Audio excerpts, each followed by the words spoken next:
দিলেন না। বিষয়টা দীর্ঘ 5ই আগস্ট থেকে। 5ই আগস্ট এই লোকেরাই, সেম লোকেরাই, কে কে ছিল?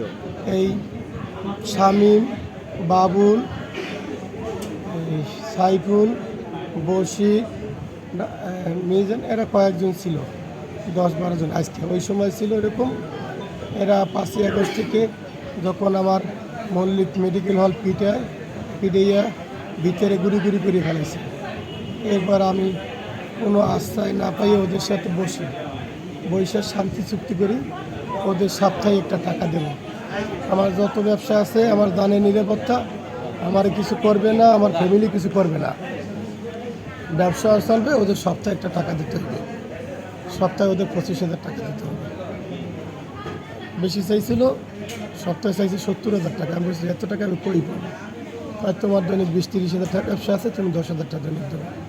আমি কিছু এতটা আমার দ্বারা দেওয়া সম্ভব না। শেষে থামতে 25,000 টাকা সপ্তাহে কথা হয়েছে।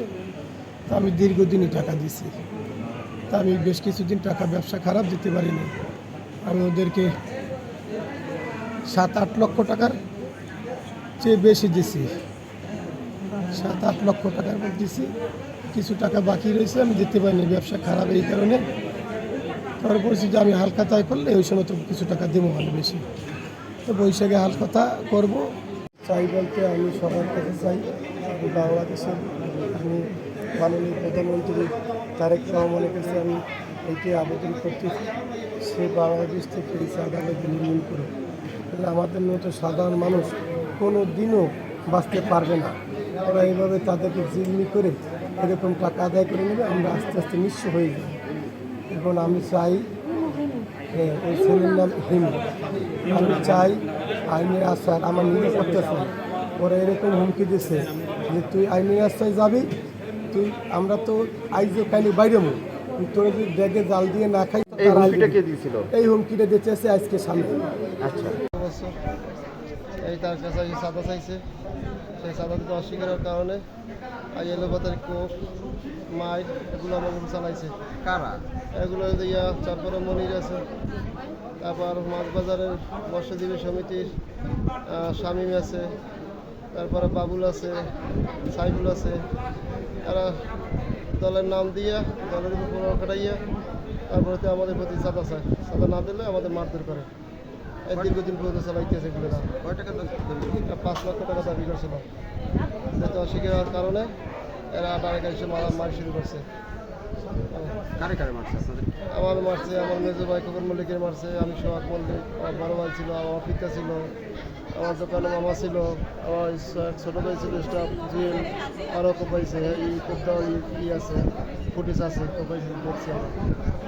বাবুল ডাইরেক্ট ওই টাকা দিতে হবে, না তো তোরা মাছের ব্যবসা করতে পারবি না, তোর ব্যবসা বাণিজ্য গুছিয়ে কোর্টে দিচ্ছে দেবে। এ ব্যাপারে কি আপনারা থানায় কোনো মামলা করতে? থানা মামলা আগে হয় না মনে হয়, পরে মনে হয় যেটি করছে মেজো ভাই। আগেও এরকম হয়ে কয়েকবার করছে, 5 তারিখের আগস্টের পরও এসে আমাদের দোকান কোপাইছে, মেজো ভাইয়ের মেডিসিনের দোকান এসে কোপাইছে, সেখান দিয়ে চাঁদা নিয়েছে, চাঁদা নেওয়ার পর থামছে। আর মাঝে ভিতরে আমাদের কাছে চাঁদা নেয় আমরা দেব, কিন্তু এখন এত বড় অ্যামাউন্ট আমাদের দেওয়া সম্ভব না। তারা মুরগি ব্যবসা করে, এদের কাছ থেকে তারা প্রতি মাসে মনে করেন 4-5 বারই তারা চাঁদা নেয়, তাদের চাঁদা দেওয়া হয়। কিন্তু আমরা শান্তিভাবে করি, আমাদের বড় কিছুও নাই, আমরা সামান্য ব্যবসায়ী। আমার স্বামীর ওপেন হার্ট সার্জারি করা, আজকে উনি গেছে দোকান করতে, বলছে যে অল্পতে আসবা, তারা আসে চাঁদা চাইছে।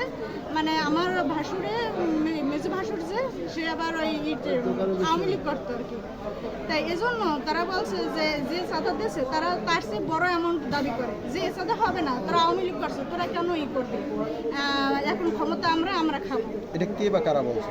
এটা ওই শামীম বলছে, বাবুল বলছে, আর আমি সবাই তো আর চিনি না, মানে এদের আর কি করছে, এরা দুজন আর কি মূল ভিকটিম ছিল। তারপরে এরা মনে করেন এই হাত করে দিয়েছে, এর ধাক্কা মারছে, তারপরে পিছন দিয়ে কিল দিয়েছে, ঘুষি দিয়েছে, তারপরে বাড়ি দিয়েছে, যেন কি দিয়ে ওই সিনায় লাগছে। আমরা এর সুষ্ঠু বিচার চাই, আমরা এই চাঁদাবাজ চাই না। আমরা এই বাংলাদেশে আমরা সাধারণ পাবলিক, আমরা তো কোনো দোয়াল করি না। আমরা বাঁচে থাকার জন্য আর কি ই করতেছি, ব্যবসা করতেছি, ডাল ভাত খাওয়ার জন্য। তারা এরকম চাঁদাবাজি করে আমাদের এরকমের একটা সংসার, এই যদি আজকে আমার স্বামী পড়া থাকিস না, আমার সংসারটা আজকে বসে দেবে। আমি এই প্রধানমন্ত্রীর কাছে এটাই চাই যেন সে সুষ্ঠু বিচার করে। আমরা যারা সাধারণ জনগণ আছে তারা যে সুষ্ঠুভাবে বাঁচতে পারি, আমরা কোনো চাঁদাবাজি চাই না।